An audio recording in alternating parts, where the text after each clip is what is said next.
নমস্কার বন্ধুরা, কৃষক সাথী চ্যানেলের পক্ষ থেকে আজকে আপনাদের ধানের জমিতে যে দানা বা জাবর মারা দেওয়া হয় সেই বিষয়ে কিছু বলব। আপনারা ভুলেও সারের সঙ্গে জাবর মারাও দেবেন না, দানাও দেবেন না। দানা যদি আপনারা সারের সঙ্গে দেন, দানার অ্যাকশান কম হয়ে যায়। সারের অ্যাকশানে দানার অ্যাকশানে রিয়াকশান হয়। ওই জন্যে আপনারা দুটোকে আলাদা করে দেবেন।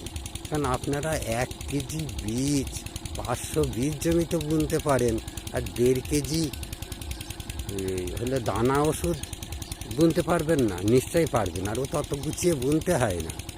এইভাবে বুনে দেখেন, আপনাদের বেশি কাজ হবে।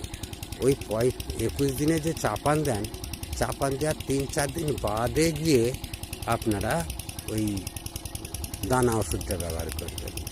এইভাবে দিয়ে থাকেন।